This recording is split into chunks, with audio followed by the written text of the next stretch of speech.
All right, good afternoon. Welcome to the Mother's Justice Show right here on 1150 a.m. KKNW. My name is Omari Salisbury. I'm your host for the next 1 hour, filling in for the Reverend Harriet Walden. Got a fantastic show lined up for you here today. We have our in-studio guest, Corey Perkins from See Me Men's Group. He's the owner right there. Before we get into Corey, though, I want to share with you yesterday, although the outcome on the field wasn't what we expected, as our Steelheads, also known as the Mariners, took on the Cubs yesterday for Steelhead Sunday and for African American Heritage Day. But man, I mean, it was a really, really great experience there at T-Mobile Park. Big shout out to the Electronets. Big shout out to, I mean, it was so many people. That the Dixon brothers were honored there. They were some of the co-founders of the Black Panther Party here in Seattle back in the 1960s. They were honored there in the ballpark. Also, the Seattle Mariners donated over $100,000 yesterday in between Baseball Beyond Borders and the Black Heritage Society of Washington State.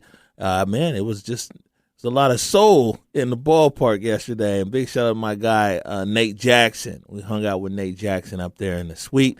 Like I said, the M's, they won the first two games. They couldn't get it done yesterday against the Cubs. Let's see, they're back at in action tonight. Tonight, I think, is Native American Heritage Night. And I believe Council Member Juarez is throwing out the first pitch. So anyways, big shout out. You know, I'm a big Mariners fan, and especially the Steelheads fan. And for people who don't know, the Seattle Mariners are the first team in Major League Baseball history to put a Negro League jersey in regular season rotation. A lot of people don't know that in 1946, Seattle actually had a Negro League team called the Steelheads that were part of the West Coast League. And the Mariners, of all teams in Major League Baseball, are the first and only team to put a Negro League jersey in regular rotation. That being said, let me move over here to my guest, in-studio guest today. We have Corey Perkins. Corey is a community leader, entrepreneur, and longtime Renton resident who's devoted himself to empowering others and making lasting positive impact. A proud graduate of Renton High School, Corey's roots in the area drive his ongoing commitment to local leadership, mentorship, and civic service in the community he calls home. As the owner of See Me Men's Group, Corey leads an organization centered on men's health, wellness, personal growth, and brotherhood. Through his hands-on leadership and passion for service, he fosters meaningful connections and creates opportunities for men to support one another, strengthen their families, and uplift the broader community. What kind, man, that's an introduction right there. Yes, Welcome to the studio, Corey. I was like, God, that's me? Yeah. Yes, that is me. A little closer here. Yes, sir. Yes, sir. Yeah, thank you for that. I really appreciate it. All right, so I've read an introduction here. A big shout out to our producer, Meade Gilman. Tell everybody a little bit more about yourself. Well, I'm about to be 58 years old this January. I grew up in Seattle, south end of Seattle, for most of my life. Got a chance to go to college for a while and play some football there and come back to my town, really, and just get engaged with my town as far as coaching and all that, maybe over 30 years ago. And ever since then, just really been trying to be active or find a role in the community, you know. Mm-hmm. And we'll dive more deeper into it, but on a high level, man, what is See Me? Well, my health and wellness is really, I started it after working with youth and families for the last 20 years in our area, you know, all through our area, basically city, Renton, Burien, south of Seattle, everywhere. And during that 15 to 17 years of doing that work, I kind of realized working with the youth, I wanted to start working with the fathers, you know, just because that's what I wasn't working with during all that time. And so with that, I started just wanting to get the open space for men to get together and have conversations. And with that, my goal ultimately be so they could actually be part of their people's lives, their kids' lives, or their families' lives, and maybe their community's lives if they had time. I got a lot of different questions here, but what have you found are the obstacles of people that you said opening up and being engaged, and then people that what are some of the obstacles that men in our community are facing? I think, well, the obstacle with most things when you have to open up is just trust. You know, people if they learn to trust, then they maybe open up a little bit more. I think believing in something like counseling is real serious. For most people, they think they don't have an idea what it can offer them. or maybe just a life coach or a mentor might be what some guys need. And I think the biggest obstacle is just really giving it a chance, because I haven't had a lot of pushback, but it's really just that individual giving it a chance. No, there you go. All right. Well, as we go through this journey here of from then to now, I want to start back in Renton. Yes, sir. Right. And so, how was growing up? I know you spent some time growing up in South Seattle and Renton. And they're really right next door to each other, to be honest with you. But you know what I'm saying? We uplifting Renton today. So, how was growing up in Renton and living there, you said for the last 20 years, shaped your approach to local leadership and civic service? I'm going to just before it goes a little bit too far, I'm from Seattle. Okay. I'm the central area. I'm the south end. I am Renton. I've been around all of them, and that's why I kind of moved the way I do, even with my business. Renton is a good part. I'm just now re-engaging with the city of Renton as a person, because I really have worked my way outside of even Seattle for the last 25 years, engaging in different areas and being around different places. Now that I'm of my age and I'm comfortable in my city, now I'm trying to be part of Renton. But I don't consider myself a Renton person or anything like that. How's that going for you? It's going excellent. I'm getting, as I am now, I mean, I've been known around Renton for a long time for many different reasons.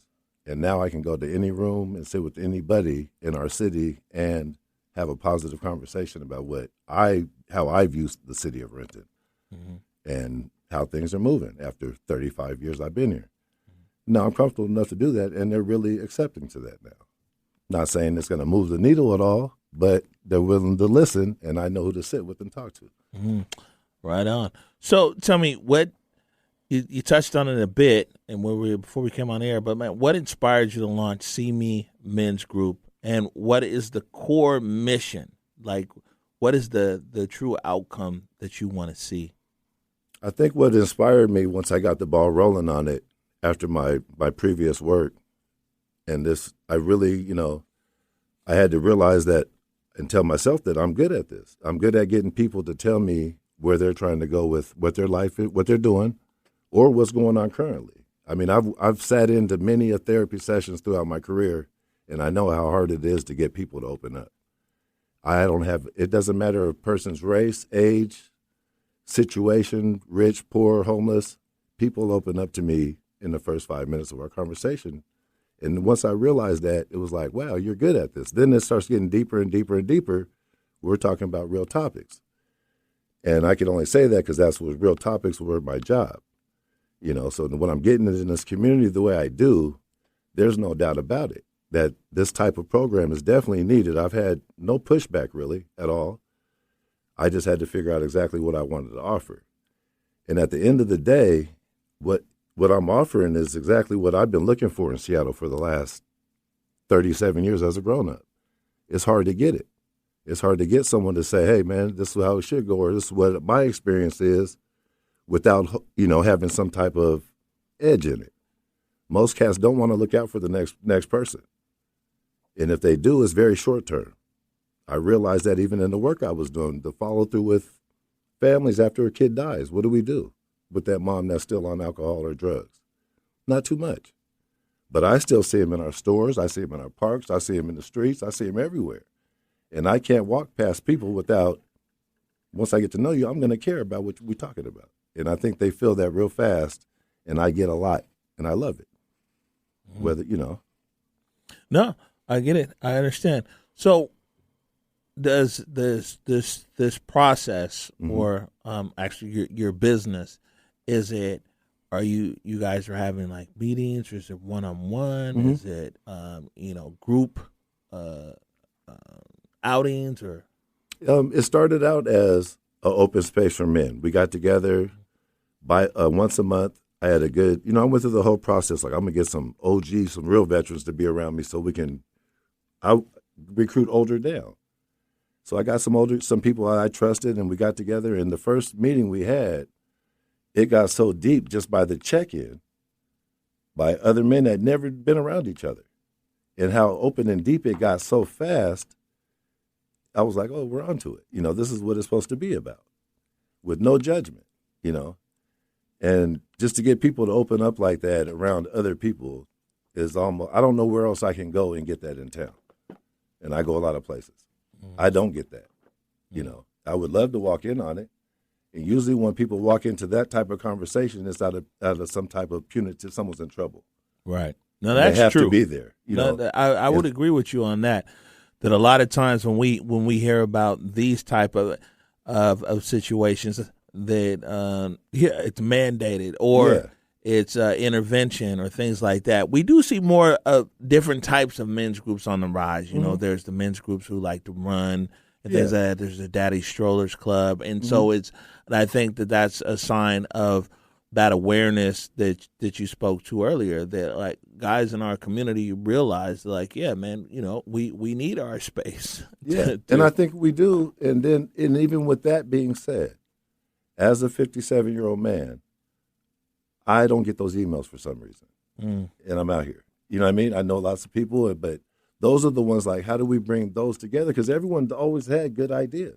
Right. And people really, we go to meetings and work environments, and they always say, don't create silos. They're bad for business. Yeah, don't create silos. They're bad for the office, but they're bad for our streets in our town. We don't have a lot of colored folks or people of color that aren't hard to get a hold of. We can get a hold of everybody if you want to. But what I see is that as soon as that idea comes, it becomes a silo for that people and their people. And like I said, I live in Renton, but I know everybody. And I know everyone from their mamas down in my age. So where I've worked with kids that have kids. You know what I mean? Kids is kids. So when I get to know them, I really know people. And I'm like, why do we have this CD? Why are these young people talking about they're from the Central and they live in Skyway? You know what I mean? I don't talk like that. I had to realize I'm not from this Renton. I'm not from anywhere. I'm from Seattle. And that's what it is. And I would just, a little bit more togetherness would be good. Even with me starting this, I've reached out to many people, and it would be nice to be reached back in some points. Right. Right. One of the things you mentioned in our opening was therapy. And so I'm assuming you're a big fan of therapy? Yes. After, like I said, when I got into this field, I was a case manager, and I've worked with Southwest Youth and Family Service at the time. And I got into where I was thinking, I'm straight off the streets as far as I was concerned after college. I really loved it. I found what I loved, and I was effective at it. But they trained me, and they showed me the right way to do the work. And engaging with families or clients, no matter what it was, I was good with it. We had great relationships, no matter what the problem was. I've buried 19 children in my own caseload after 16, 17 years of the work, to where, you were my client, not you were someone else's client, people that I really worked with and their families. And the toll that took, it just made me realize that I know what the issues, I've been part of the issues, I know what the issues are, but what's the follow-up and how are we doing this, And I just wanted to take it a little bit differently. I'm more effective with people that really want to do the certain things, not a whole lot, but just certain things for people. And that's what I've, fell into really. Sorry for that. That was a little bit, but no, I mean, it's it's all welcome.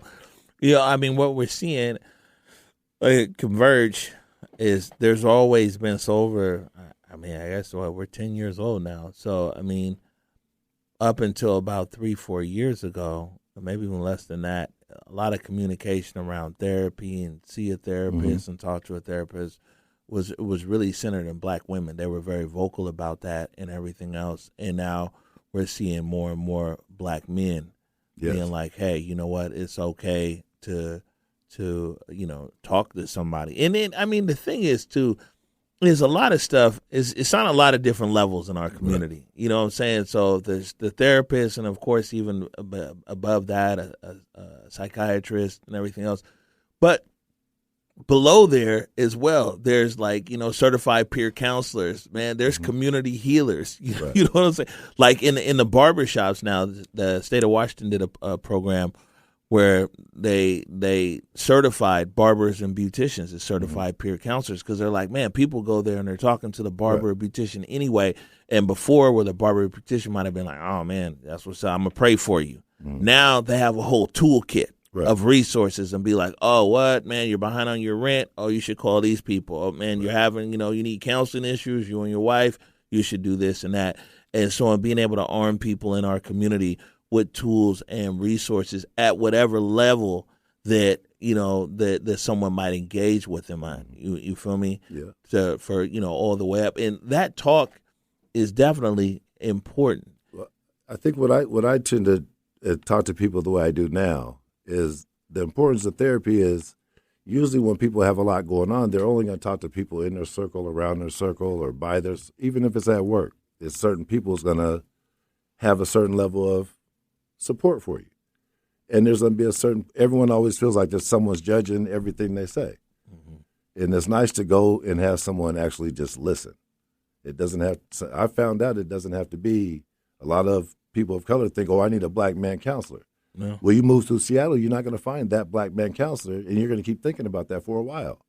But there's someone that will listen to you and give it a chance. Yeah. Also, sometimes people's issues that they're having an issue with might not necessarily be tied directly into race or life journey issues. A lot of people find frustration in their work. Right.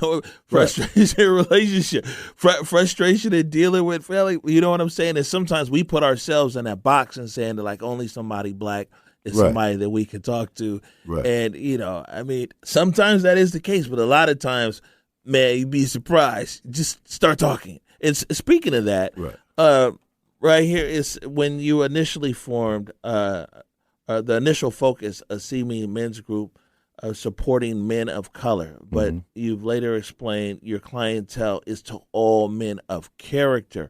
What led to that transition, and why is character the key defining trait for your group? Like I said, about 3 years ago, 3.5 years ago, I started a little personal journey. I was like, I wanted to see what I was made of. And all my communication, all my whatever it was or wherever it came from, I wanted to get back to being disciplined. And by that, I started meeting people way outside of my circle on purpose. Like, I want to speak to this person or that person. If I seen them, I was going to say what's up to them. They didn't have to be man of color. That's how it started. And I was like, nah. And I really started meeting people that the conversations get so deep, so good when they're real and organic, no made-up stuff. I was like, I can't not offer this man to come to our group. This man's beaten cancer 7 times. He has something to offer another guy. Or meeting a lot of guys from Spain or Brazil and not looking at them as men of, character, which they were. And they were so deep, I wanted that conversation to be with other men from here in town. I got a lot of people from Seattle, especially of color. They're not from here. They're from other places. So I kind of just wanted to open it up because I was running across too many good men. I didn't want to exclude them. I just didn't believe in that. Right. Going back to, you mentioned youth earlier.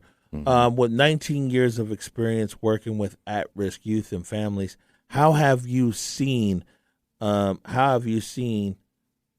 needs of youth in greater Seattle area shift over the last 2 decades? And what can community advocates do to better support? What I've seen is just, to me, it started before even 20 years ago to me. It really gets, to me, as not to be critical of people, but I just think the parenting is needed. If it's not your child, like I said, that village isn't there no more like it used to be. Now people take stuff offensive or personal when you really care about your child. Now, if you care about me coaching your kid in football, which I know I can coach any kid in football, win or lose, your kid's going to be better. But when it gets to their real life stuff, sometimes that kid just needs someone else to talk to. My own child needs that. And I like being that person. I think kids have really, in the work I did, if you put, like I said earlier about the punitive part, I don't want people to have to talk to me because they're in the situation. Right, they're in trouble. If you're talking to me anyway, you know your situation. You know what I mean? Otherwise, you don't just show up in my desk or my office or in the street with me. But when you did, I just think, like I said, I wanted to get to them before that. Even if they're in it, I just don't want that to be our relationship, even with a man. I don't want you to have to beat up your wife to talk about these situations or get in trouble and have to be sent to somewhere. And if you are, then still, let's work on it. Let's work at it. Mm-hmm. And I just thought it was really needed. where do you see this? Where do you see me in 5 years from now? Well, I've really started doing. It's gone from the men's group to where I'm really focusing on the group as well and partnering with different areas. But I see myself doing really good job at individual service plans with people.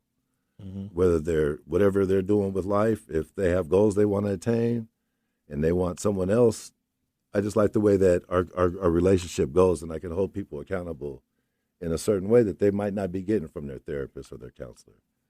What does that look like, an individual service plan? Can you break that down some? You would start it with, like I would do with a young person, you would have, like, say you want 3 goals, a small, a midterm, a long term. It could be anything. It could be relationships. It could be what's going on at work. It could be what's going on with your family dynamics. It could be what's going on with your dating life, with your not dating life, with your social, whatever it could be. As a man, I'm seeing a lot of men getting all the way to retiring and stuck. Like, they don't know what they're going to do for the next 10 years, or the next 5 years. They just know they're retired and they got some more money or they're going to get paid. So really just trying to engage with people and giving them more than the casino or more than the bar.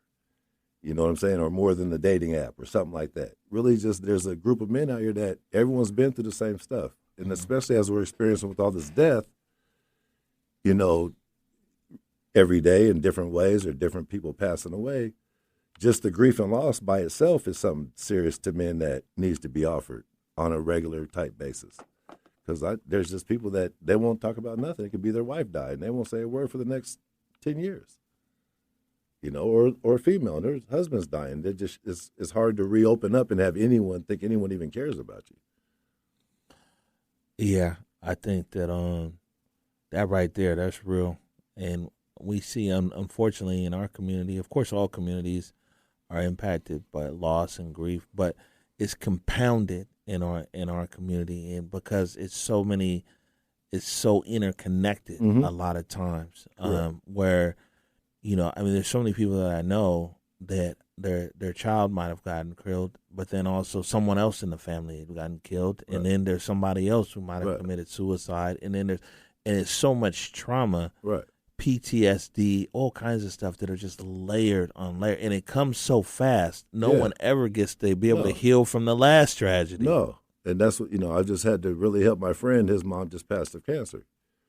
So I was really like, there every day, every night, whatever he needed. That's what I'm, And then at the same time, my cousin is in stage 4 cancer right now in chemo. My guy Don G's just completed his 27 days. And it's just like the more you hear about it is how much you care. As you get older, you're going to keep hearing a lot of different things. And I'm just trying to be in a position to support people when I know the support is kind of wavy, when things really go down with families or men by themselves or whatever. Right. No. Well, how do you? It seems like you give a lot to others. So, what are some of the things that you're doing to take care of yourself? That's what, and I've been breaking it down the easiest way when people talk to me about me and what I'm doing nowadays. At first, 3.5 years ago, it was easy to say, "Oh yeah, I quit drinking alcohol." That was easy. That wasn't easy. It came to a point I quit. It was done. And I've never had an urge since. But I had to figure out what my disciplines were. And I knew what they were. I just had to get back to them. So I started walking the park. I'm in the park, cool on, maybe 6 o'clock every day, 6:30. I might go back at noon. I might finish the day with my wife on another one. But I stay outside a good 9 to 13 miles. And it's not for the getting in shape part. It's for the mental part that I know I need. I need to be a husband right. I need to be a better friend. I need to take on the stuff that I asked for to take on. I asked for people. I didn't ask for it, but people, after 3 years of the first year of putting it out there, I put it out there heavy. You know what I mean? Then the second year, people get to trust you. And now I think by the third year, people know I'm there for it. And I am. I've been brought in $1 doing this because I didn't want to make money, my motivator. Right. I mean, is that still the case, though? This isn't, you want to operate this as a business? Oh, it's a business, yeah. It's definitely, yeah, but I just had to take my time and do what I wanted to do right. I didn't want to do things out of a need. Right. But there is, like I had a great meeting today with a young man. There is a need for that. But I wanted to make sure what I'm offering people was worth even having $1 behind it. Because I've done the work, But to make someone else believe that, or let alone even to think about paying you for anything, I wanted to know exactly, this is what you need, this is what it is, and let's go. Right. And so I've been keeping data. I've been keeping record of, if I went through my data just today, it's like I have a full-time job working for the biggest hospital in our state with people that don't go to see them. Because I know the type of work that I'm bringing in and the conversations that I have with people on a daily basis. Mm-hmm. And it is a great thing. And I'm glad that I had the work experience to even do this. And I'm using all the experience that I got. What are some impactful moments that you've had now over the last 3.5 years, or, a moment where maybe you saw a breakthrough? Honestly, and I am not saying anything to be overconfident or cocky at all, but my day is an incredible day almost every day, honestly. I would say I met a guy named Greg Ewing up here in Snoqualmie, older white Vietnam vet. I didn't know him from nowhere. We had a good talk about his grandson, about his son who was on meth, and he was trying to connect with his grandson still as a man. Like, how do I, he was stuck, and just throwing it out there, I did bring out, I said, well, you go to the VA, right? He's like, yeah, I go to counseling because he's a veteran. I said, well, try and bring your grandson there, see how that goes. And I didn't know this older white man from nowhere. We just struck up a relationship. 10 minutes, I know his whole life almost. A month later, I see him. He says, Corey, I've been looking for you because I did what you said. At first, I told him to start documenting stuff for his grandson so that his grandson would know who he was down the road. And he took it a step further. He actually took him with him to the counseling at the VA. He met a therapist. He met a psychologist.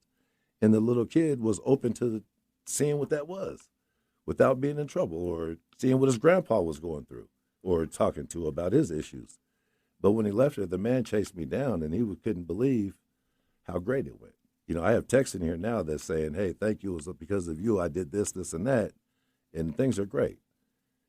Or better. Not great, but things are way better. And I'm getting that almost every day in many different ways, and it seems like every almost once a day I'm getting, this is how God works. We were supposed to meet today. And I'm getting that from people in real life that I don't know, and I really appreciate it, but it's worthy. You know what I mean? I think it's really granted. By the time that conversation, I see why they said it. Sounds like your work is very gratifying to you. It is. But, if you're going to do anything, like I said, when you get back down to who you are and if what you choose to do, it should be. It should be gratifying. It's not because you go out and buy a new car or whatever, or pay, your bills off real quick. It has to be gratifying, or you can't do it every day. You can't do it when you're asleep. I can, you know what I'm saying? I can do stuff and still care when I'm sleeping, know what I got to do for somebody else before I even make my wife's coffee in the morning. It's all good because I want to do it, and it gets deep, to where now people really understand. Like I tell them, hey, man, we have to make this more professional, which I'm open for, and they are, So that's been going well. I've been sending out my intake forms and really having people just like, let's get it to where we can start going more professional with things. And I love where it's going. Fantastic. We've been talking to Corey Perkins. He is the founder of See Me Men's Group. We're off to our first commercial break. You're listening to the Mother's Justice Show right here on 1150 AM KKNW. Experience the revitalized spirit of the Seattle waterfront at Coleman Commons, a premier event space where modern luxury meets local charm. Unwind in our serene wellness spaces or find inspiration browsing unique exhibits from local artists. Our space offers the perfect backdrop to connection with friends, neighbors, and community. Fit from everything from company galas to your girl's birthday party. Looking to book a space for your event? Visit ColemanCommons.com today. Looking for media that truly represents us? Converge Media is where culture meets truth. Seattle's leading Black-owned media network, bringing you powerful stories, local news, and conversations that matter. From the morning update show to groundbreaking community coverage, Converge shines a light on the voices that shape our city, our leaders, our artists, our families. Stay informed, stay inspired, stay connected at whereweconverge.com. That's whereweconverge.com. Converge Media, telling our stories, our way. Hey, y'all. It's time we take care of what's ours. The Black Legacy Homeowners Hub is now open at the McKinney Center, a safe space to learn, connect, and protect our family homes.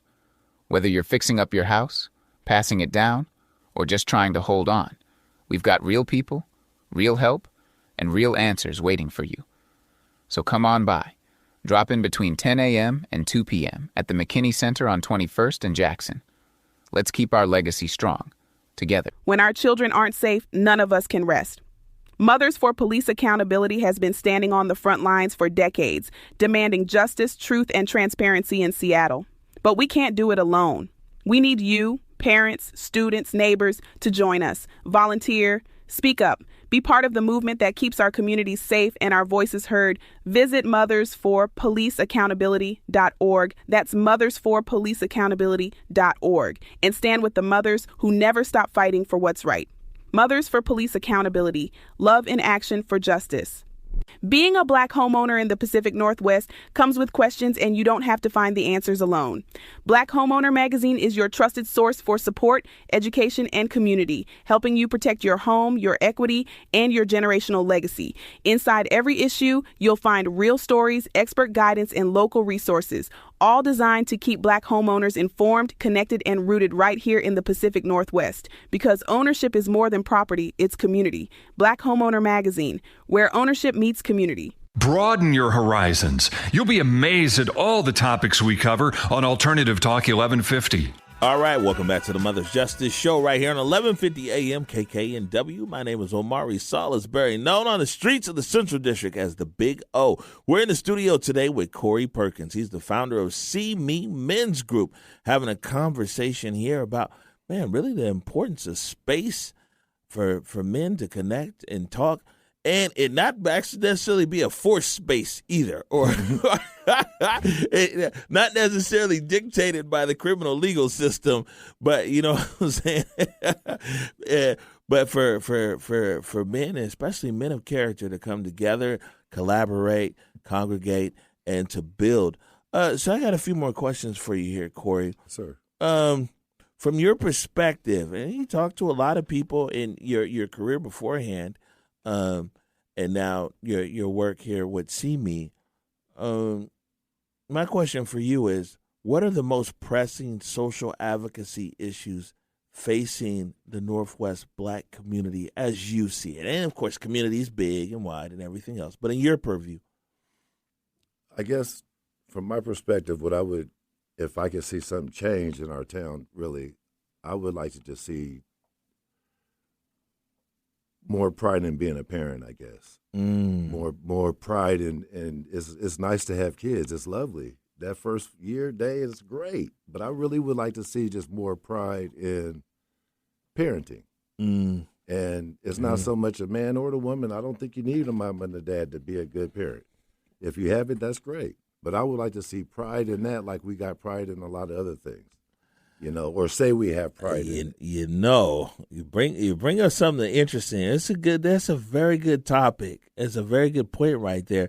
Because a lot of times when we look at things that are happening in our community, we point a lot of fingers out, but we don't ever really point no fingers in on what's happening in because there are very systemic things that impact us. No we know, you know what I'm saying? There's a lot of times the system is against us, but I don't think often enough we talk about, man, things within our own community and things that we might do better, and especially around parenting. You know, like I said, I've been out here for a minute as a grown-up, but if people, you know, it's easy to sit back and go, oh, God, we lost all the kids to crack back in the 80s and the 90s. Okay, well, how old are they now? What's the parents say? That means we might be missing real parenting for the next 40 years. Or however long, until the younger cats that are 20 maybe start to be great parenting one day. But I just don't see the pride in it, you know, as a whole. Like I said, I have to agree with you there. You know, we used to, sometimes people would call us and they would be like, hey, well, you know, my kid just got kicked out of or suspended from this school. And a lot of times, the first question we asked was, when was the last time you was in the building? Right. Have you attended a PTA meeting? And then do you look at the homework? And the work that I was doing in the West, which it was really, I dealt with a lot of different sets out there in West Seattle. Yeah. The kids will go to school, but they ain't going to do them when they get there. But my suggestion, since I started doing this work from the first week, because I was a parent before that, and I've been up in the schools for various reasons, was, hey, let's get the little system where these parents who we say ain't working, they ain't got no jobs. Right. How can we give them some volunteer time at the crosswalk in the lunchroom? Let's activate. And then when I talk to that parent that wants to know everything, I'm like, well, when you get up there, don't just sit up under your kid. Go get to know their peers so you can start putting a name and a face to stuff, and maybe your kid might have a smoother day. You know what I mean? That's true. I mean, it's I'm fortunate that growing up, my mom, she found a way. Like, we ain't had no car, no nothing, man. Yeah. She used to be on a 48 bus, and she would pop up in the middle of the day. And I tell you, man, I wasn't never a big class skipper or anything like that. But, I'm thankful for the times that I did. She wasn't in the building, but, it was the present. Like, I think that our education was so paramount to my mom. It was like that was like the number one thing. And also, she had no expectation of Seattle Public Schools to educate her kids to the highest level, and so that it continued at home. And, you know what I'm saying? Yeah, and that's kind of even with how I even part of this group, or even getting to meet with men and how we handle our young people or whatever. I lost my little train of thought, but you were lucky though.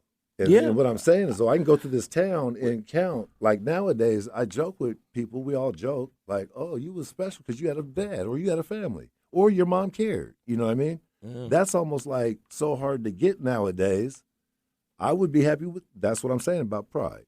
How does there a little bit more moms? These young moms that's under 35 and 40. How do you all of a sudden start getting some real different pride in what you're doing? Because it's not going to change anytime soon. Stuff's not getting easier around here. Sorry. It's not getting easier on people. And if you're in your 40s and your kid might be 15 or so, they're going to be a grown-up soon. And I just see that gap. It just needs to be, that kid needs to know that parent cares in a different way.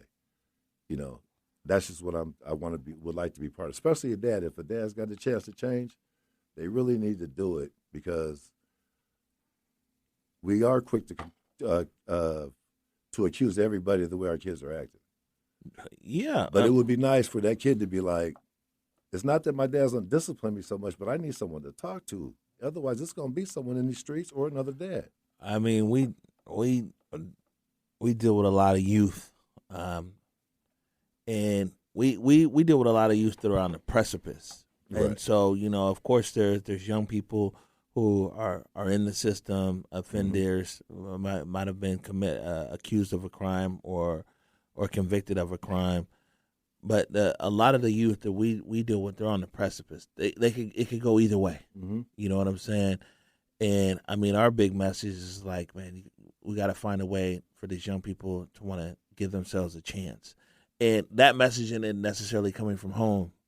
Or the community as it used to be. And so it's big for us whenever we're talking to young people. It's like, man, this world is so much bigger than this block that you're living in. There's so many things that are out there to do. You know what I'm saying? How can we encourage you or inspire you just to give yourself a chance? Don't throw it all away right now. Yes, and like what I'm doing now when I'm trying to say that we're partnering with other people. My bigger thing would be these young cats, they need to see even some of my age or a little bit younger or a little bit older actually be in space together. They never get to see that. I don't know where to go if it's not a party function where you see men together. You're right. I mean, because I was getting ready to say, everything I was getting ready to say is a function like Emoji Fest or Juneteenth. Yeah, and it was lovely this year. I was like, wow, this is amazing. Yeah. But it's not what our young dudes need, because even if you go through those crowds, you don't see them there. Because for some reason, they don't want to get there. And you know what it is? A lot of it is confidence. Whatever it is, they're not going to get there, because they don't feel part of that. This year, a lot of them knew to stay home. Oh, yeah. You know what I'm saying? It was really a call to action. Oh, for sure. If you can't come and act right, please just don't come. And I was think glad a lot to see of our them, town do that. Yeah, You know what I mean? I mean, that's how that was- predictable that was- stuff can be, though, here. that was real deal. I mean, that was really the best thing. Speak specifically to Africa Town with a Moja Fest, because that was right after the shooting there at the Bite of Seattle, and they was like, their first call was on community. Like, listen, we need all the men in our community, come here, show up, this and that. Then 2 is like, man, if you know you got an unstable family member, man, let's encourage them to stay home. Yeah. 3, you know what I'm saying? For you young people, listen, all this be Soviet, this ain't the place for it. But communicating, like, it's just the truth. Well, I didn't know how to take, and I still don't, because I never consider myself that. Young and middle and old cats, hey, OG this, OG that. I'm like, well, if I'm going to be that, then I'm going to be that. You know what I mean? I'm in I don't know range. Yeah, I ain't I'm OG I'm yet. unk to I'm some, unk. OG to some, and this and that to others. But no matter what it is, I don't really go for all those monikers.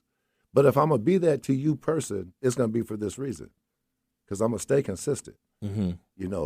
Cats that are now 35, 40, I've had to go back and tell them, because some of my coaches and people I looked up to aren't there, even though they're still alive. They ain't there for me like I thought they would be. But there's a whole class of everyone under 40. If I've coached you or you know me, I've told them I'm not going nowhere. It's only because we don't talk. But I'm gonna be there for every young man or man I know, my age and down. That's the goal I want to have. I'm not gonna disappear, or I'm 65 now. I don't need to do what I did for 30 years. You know what I mean? I'm gonna keep doing it and do a better job for all these young cats that I know. And to see the type of young men they are.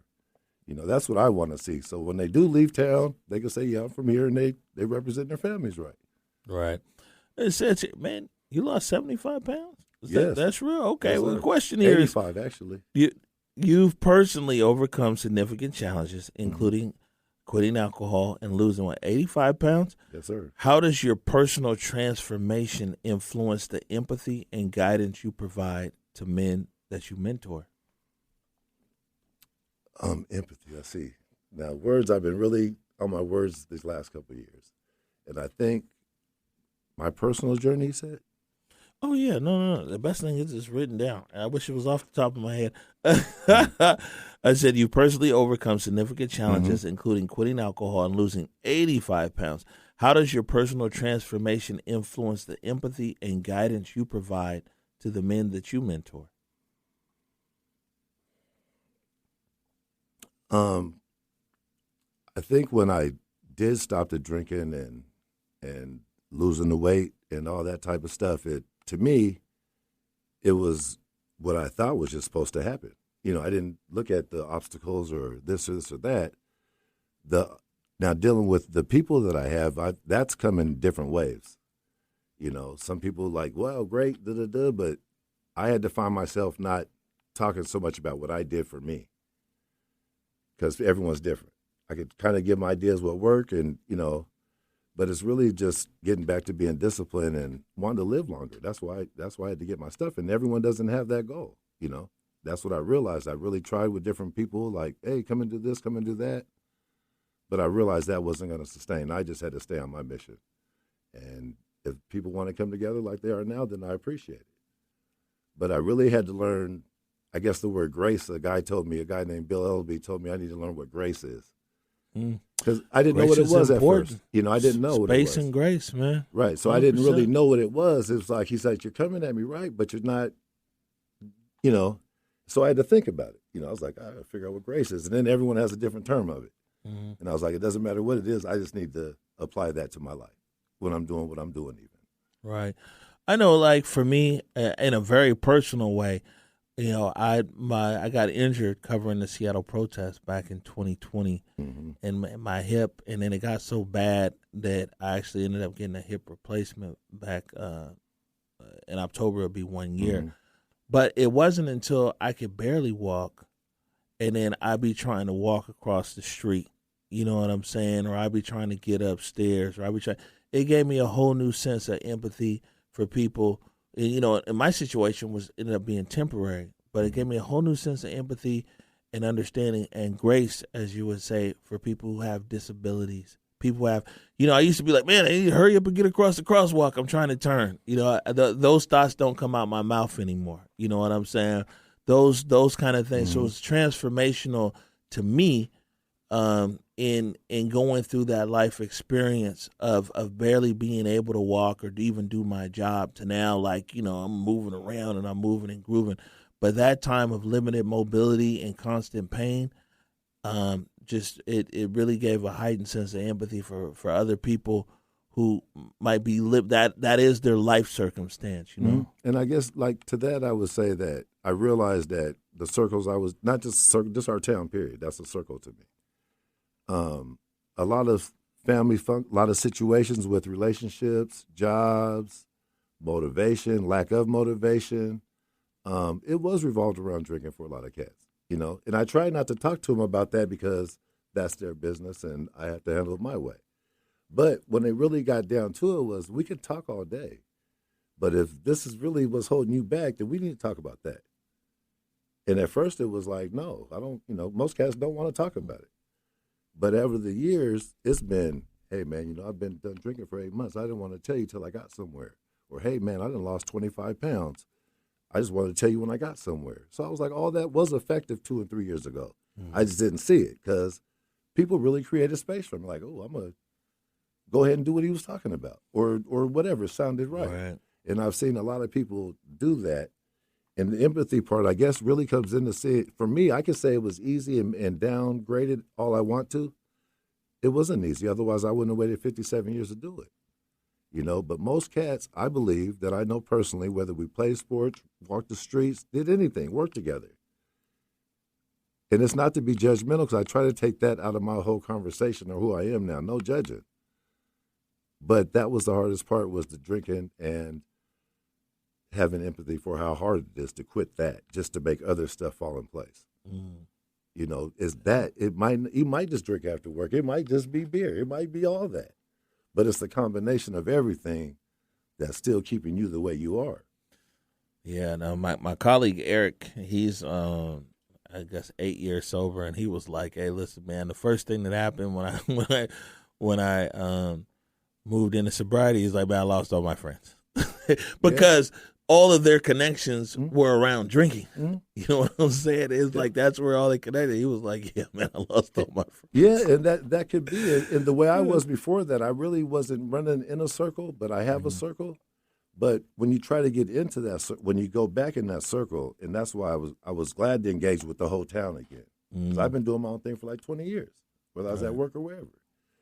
And really close relationships have dissolved over if they're ready or not. And that to me, and like we said about people in power, people in black community, people doing stuff for others, that's the part that I want to see change.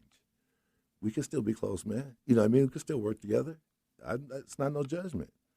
Let's just grow up and get to where we're trying to get to so we can help out some other people or just our own families.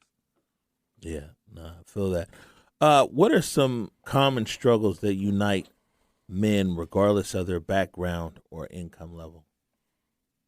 Communication and trust. I think it's hard for men to trust each other, especially if there's no money involved. Listening. I think we all got a problem of not listening and maybe listening to someone's different idea or different opinion, or and then realizing that people are out here for help. Like you said, there's a lot of different people for the mental health thing or help or resources, but people don't go to that. They'll put it on their friends or their family, whether they're ready or not, and not get the help that they actually can get. Right. No, I mean, I would agree with that. That's a common struggle. Communication. Yeah. Trust. Trust is, is people like to use all those words, loyalty, they like to use all of them when they're for that purpose. But as a whole, I like to try to have my whole day like that, a broad-based trust deficit across a community can be very damaging. If we have a community of people where, man, there is no trust and there is no communication and there's an abundance of assumption And usually assumptions is bad. Mm-hmm. You know what I'm saying? Yeah, and not letting go of the past. I mean, you know, there's not really, you know, not letting go of just, like I said, even to my own wife, if it happened 3.5 years ago, then okay. But since then, I don't want to keep rehashing stuff from 3.5 years ago. I'm a different person. I've let it be known. I've apologized for anything. But now it's time for me to move on mentally, physically, and every other kind of way. Right. So it's hard to stick, you know, and that's what I think our town, with our relationships, people have known each other forever. Mm-hmm. So they don't really let you grow when it's time to grow. That's true. It's tough. You know, my mom, whose show this is, by the way, yes, sir. She has a saying that forgiveness is giving up all hope for a better past. And when you realize that it's like, man, no matter how you slice it, and we can't make the past better. And, you know, until you come to that realization, and that's, you know, what forgiveness is, you know, hey, man, it's nothing I can do about the past. Yeah, and I've walked through our town, and, you know, it's just the way I am. I realize that everyone's always looking at you. Somebody is. I don't care if it's a kid. Yeah, someone's always looking. True. I don't care if I'm at the store, the gas station. I expect someone to be looking at me. And if they say something, I want to be able to keep it real with them. And that's the best I can. Hey, how you doing? And there's usually a reason why they want to speak. You know, I just think needs to be a lot more of that. It's okay to speak to someone at the store, at the park. You know, there's a lot of people of color that I've been walking by in Seward for 30 years that would never say hey to me. Even till today, I'm like, hey, man, you know, can we speak? Keep it pushing, huh? Yeah, we don't really, I'm not asking for any money. I just want to say hi to you because I've seen you for 25 years, you know? Right. So as we approach the top of the hour, maybe you can tell us what's on the horizon. I know that you just did a pre-sale meals event, yes. Right? And what's up and coming for See Me? I'm really focused on getting my walk and talk program going, where I'm going to be doing a lot of individual service plans. And when I do those, I would like to be in an open or comfortable space for the person. It just so happens mine's is out in the park. I would like to have meetings out in the park, or meetings in the park, meetings wherever a person would individually, and start that program, you know, for men here real soon. That's what I'm gearing up towards, more of that. And then partner with people on the different things, how we can all come together and get to more people, really, in different settings. I'm doing a thing with Muckleshoot Tribe now, the Indian reservation up here, and I'm gonna be bringing my men's group out there to talk to their natives. Oh wow! Just to say that, you know, people share the same type of problems. You know, they have the same problems in their community. We like to think that we're the only ones that do this, and honestly, the more communities I meet, we're not who we think we are in some of them. Yeah. We're not the meanest. We're not the toughest. We're not the hardest on our women. We are not. We just need to do a better job. That what you just said is profound, because once you start actually explaining, like, I've been fortunate enough, man. I've been to about 65 countries around the world. Right. 25 of them on the continent of Africa. Right. I lived in 9 different countries. You know, I mean, and so seeing the world in different cultures and everything else, and a lot of times as Black Americans, man, we consciously and subconsciously identify ourselves in so many of the worst ways, and it's not necessarily who we are. I promise you. No, if you get to know other people, I'm not downgrading anybody. Yeah, no, but it's true. There's a reason why a lot of men don't talk to us, and it could be the simple one: oh, they just don't like black men. They could be that, or they could just be like, we're not on their level on some shit that we just don't communicate with. Sorry. Right. You know, we just don't talk like that. We think we do because we get louder or quieter or whatever, but certain people have a certain type of life. And we don't have that, to me. I mean, you know, as a whole, that's why I've been glad that, like I said, men of character. I want to know what it is and how to move in there. Real quick, we got less than a minute left. Maybe you can tell us, how can people connect with you? You can go on you can call my phone. You can contact me on Messenger. You can, we have the website, the See Me Men's Health and Wellness. You can email me at Corey Perkins, Corey D. Perkins at Outlook.com. And, just get in touch with me. The website again? See Me Men's Health and Wellness. Right. And so that's the letter C. Yes. And then / Right. Go ahead and lay it all out. C/me, M-E, Men's Health and Wellness. All right, fantastic. Corey Perkins, thanks for joining us today. Yes, thank you for the opportunity. All right, before we get out of here, big shout out. Well, thanks again to our producer today, Eric, and also our other producer, Meade Gill, who's joined us in the studio today. But you can catch up with everything we're doing over at Converge Media. You can go to whereweconverge.com and check us out there. You can also find on social media at WW Converge, and you can follow me at Omari Saul. Thank you for joining us this hour, and until next week, you've been listening to the Mother's Justice Show right here on 1150 AM KKNW.